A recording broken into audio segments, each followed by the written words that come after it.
देखिए, आज हम एक नया टॉपिक आप लोग के सामने शुरू करने वाले हैं। हमने आपको पुली के बारे में बताया था, पुली बताए थे, डी लंबर प्रिंसिपल बताए थे कि कोई भी डायनेमिक सिस्टम है उसको रिड्यूस किया जा सकता है स्टैटिस्टिक सिस्टम में। तो ये सब तो आपको, तो आज फ्रेम ऑफ रेफरेंस में क्या होता है, तो देखिए फ्रेम ऑफ रेफरेंस, मान लीजिए कि दो फ्रेम ऑफ रेफरेंस है।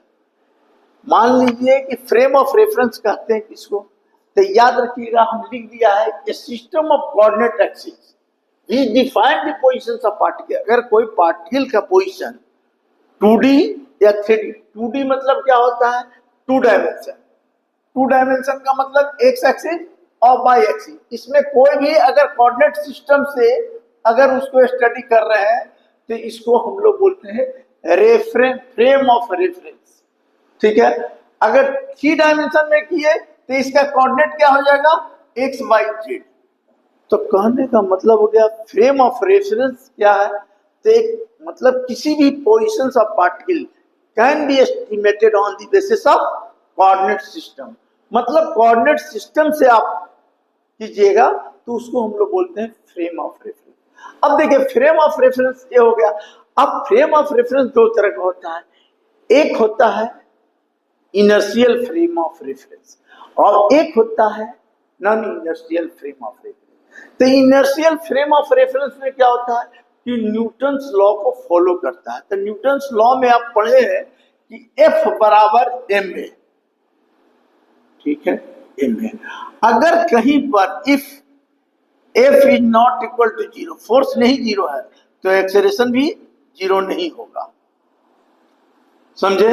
अगर F बराबर जीरो है तो A बराबर भी जीरो होगा। ये हो गया इनर्शियल फ्रेम ऑफ रेफरेंस। और non inertial frame of reference क्या होता है, जिसमें न्यूटन्स लॉ को फॉलो नहीं करते, समझे। तो न्यूटन्स लॉ को फॉलो नहीं होता है, वहां नॉन इनर्शियल फ्रेम होता है।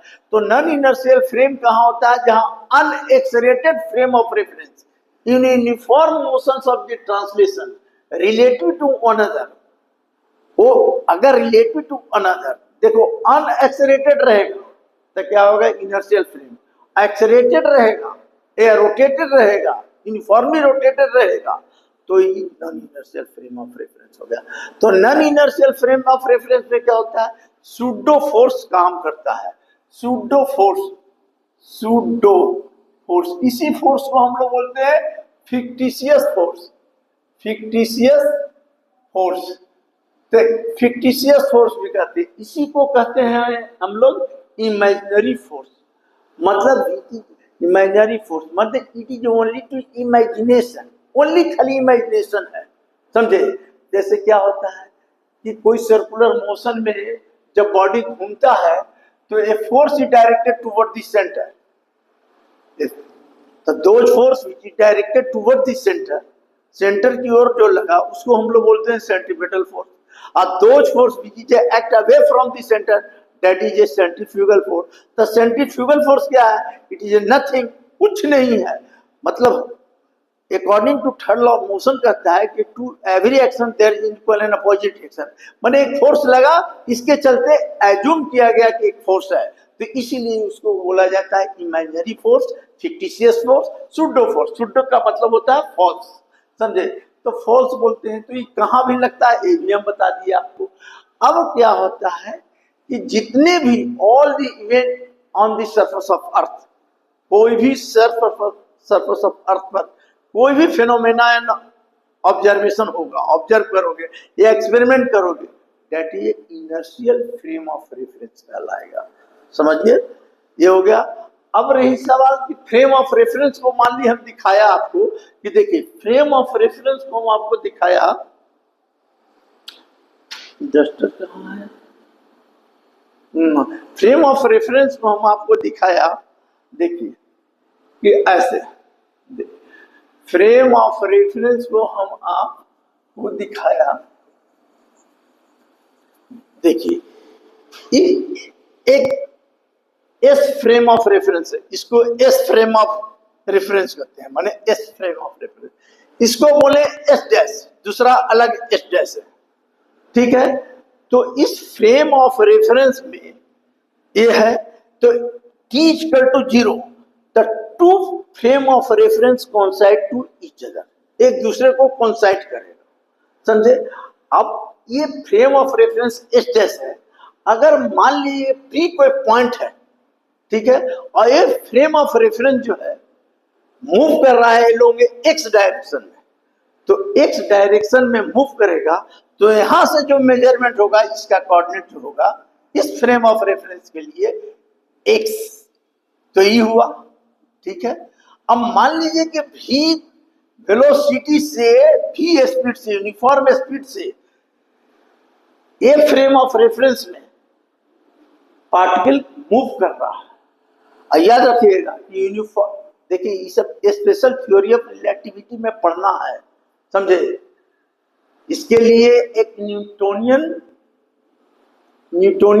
मतलब ट्रांसफॉर्मेशन होता है, एक गैलीलियन ट्रांसफॉर्मेशन होता है, दो तरह का है स्पेशल थ्योरी ऑफ रिलेटिविटी में। तो देखिए ये मान लीजिए फ्रेम ऑफ रेफरेंस है X dash Y dash Z है, पी कोई पॉइंट है तो कुछ भी कोऑर्डिनेट इसका होगा तो क्या होगा, X dash Y dash Z dash, तीन कोऑर्डिनेट होगा। इस फ्रेम ऑफ रेफरेंस में क्या होगा, कोई भी पॉइंट रहेगा उसका कोऑर्डिनेट एक्स वाई जेड है। अब ये फ्रेम ऑफ रेफरेंस जो है ये मूव कर रहा है यूनिफॉर्म वेलोसिटी से, तो मूव कर रहा है, इसमें कोई भी पार्टिकल है ये लोग एक्स डायरेक्शन में मूव कर रहा है। तो ऐसे भी आप रिलेटिव वेलोसिटी भी पढ़े हैं कि इस फ्रेम ऑफ रेफरेंस का इसके सापेक्ष दोनों सेम डायरेक्शन में है, तो क्या होगा, क्या होगा कि इसकी, देखिए दोनों सेम डायरेक्शन में रहेगा, तो आप जानते हैं कि ये अगर मान ली एक्स डैश की पॉइंट पर लिया तो एक्स डैश, तो इसकी जो पोजीशन होगा एक्स डैश का वो क्या होगा, इस फ्रेम के रेफरेंस में ले रहे हैं, तो टोटल क्या है एक्स, एक्स में से ये स्पीड कितना है, कितना दूरी कवर किया, यूनिफॉर्म स्पीड से चल रहा है, तो v इंटू टी, मान लिया टी टाइम लगा, अब t इक्वल टू 0 है तो two frame are coincide each other, समझे। तो उस केस में इसका क्या होगा, दोनों सेम डायरेक्शन में है, तो ऐसे भी जानते हैं कि इसका x इक्वल टू इसका स्पीड जितना दूर तक जाएगा वो x माने vt हो जाएगा।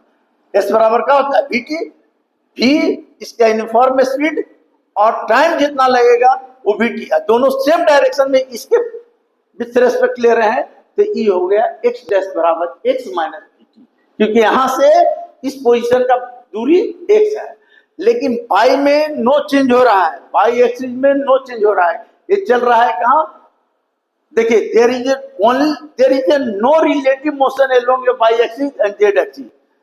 रिलेटिव मोशन जो हम स्टडी कर रहे हैं वो अलोंग x डायरेक्शन में, इसलिए x डैश बराबर लिखे x जितना रहेगा उतना में से v इंटू v स्पीड से, और जितना टाइम लगेगा वो t लिख दिया। तो y में तो कोई चेंज नहीं होगा, तो क्या लिखेंगे, y बराबर y, z डैश बराबर z, ये हो गया। तो इसी को हम लोग बोलते हैं फ्रेम ऑफ रेफरेंस। इसमें बहुत ज्यादा कुछ पढ़ना है, इतना पढ़ना है कि स्पेशल थ्योरी ऑफ रिलेटिविटी में आपको, अच्छा एक चीज और है कि इसकी स्पीड जब भी रहेगी वो वेलोसिटी ऑफ लाइट से कम रहेगी, याद रखिएगा इसमें। तो ये है फ्रेम ऑफ रेफरेंस। अब इसमें हम बता रहे थे आपको बहुत सारा फार्मूला, तो देखिए अभी आपको हम बताते हैं कि आपको ऐसा, देखिए अब रहा क्या, देखिए मोशन से रिलेटेड हम आपको डिलम्ब्रेट प्रिंसिपल में बता रहे थे। अभी देखिए ऐसा रहा, आपको लिफ्ट वगैरह सिस्टम में सब हम बता चुके हैं, समझे। अब रही सवाल कि देखिए आपको ऐसा है, ये है कि पुली लगा दिया, कि मास लिख दिया। अब देखिए इसका मास m1, इसका m2, तो जब ऐसा कंसेप्ट रहेगा, देखिए आपको हम बता चुके हैं, देखिए आपको हम बता चुके हैं देखिए आपको हम बता चुके हैं, लिफ्ट के केस में बताए हैं, समझे, लिफ्ट के केस में बताए हैं। ऐसे पुली है। अभी हम क्या बता दिए आपको कि M1 M2 रहेगा, तो ये M1 क्या है, मास है, M2 है, इसका वेट भी कहाँ काम करेगा, तो देखिए इसका वेट M2 जी नीचे काम करेगा। नॉर्मल रिएक्शन R ऐसे होता है, ठीक है। अब यहाँ देखिए ये मास M1 है, अगर ये मान लिए मास, अगर ये M1 केस दे दिया, केस दिया M1 बड़ा है M2 से, तो ऑटोमेटिक है कि M1 बड़ा है M2 से, तो ये नीचे आएगा। और ये सब जो स्टडी कर रहे हैं विदाउट फ्रिक्शन, बिना फ्रिक्शन का हम स्टडी कर रहे हैं। देखिए ये सब चीज आपके दिमाग में कंसेप्ट बैठा लेना है कि विदाउट फ्रिक्शन स्टडी कर रहे हैं। अब विथ फ्रिक्शन कर देंगे तो इसका रिजल्ट बदल जाएगा। सुन लीजिए, इसलिए ये सब चीज आप मैकेनिक्स में ये सब थोड़ा समझना जरूरी है। विदाउट फ्रिक्शन है, इसका मतलब क्या हो गया, स्मूथ हो गया, स्मूथ सरफेस। तो स्मूथ सरफेस पर हम स्टडी कर रहे हैं, तो स्मूथ सरफेस पर M1 नीचे आ रहा है, मान लीजिए नीचे आ रहा है, बड़ा है तो टेंशन ऊपर T इसमें लगा, E खींच के इधर लाएगा तो टेंशन T। तो इसको क्या करेंगे, तो देखिए इसको हम लोग क्या करेंगे कि नीचे ला रहे हैं, तो आपको हम सब बताए हैं कि M1 G माइनस T किस एक्सेलरेशन से आ रहा है, A से, तो MA कर देंगे, M1 है। अब देखिए, अब खींच के इधर ला रहा है तो T बराबर क्या हो जाएगा, E इधर मूव कर जाएगा, तो क्या हो जाएगा M2A। अगर इसी क्वेश्चन में कह देगा कि सरफेस रफ है तो क्या हो जाएगा, फ्रिक्शनल फोर्स लग जाएगा। और जब फ्रिक्शनल फोर्स लगेगा तो यहां पर जो M1G minus T minus F भी लिखना पड़ेगा।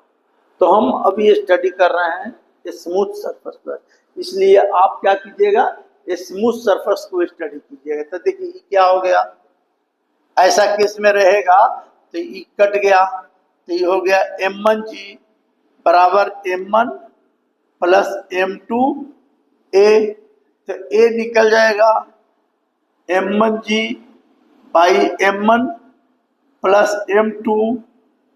अब इसका वैल्यू किसी में रख दोगे, इसमें रख दो या किसी में, तो T निकल जाएगा। तो T बराबर क्या होगा, M2A, तो M2 कितना है, A कितना है, तो M1G by M1 plus M2, यानी टेंशन भी निकल गया।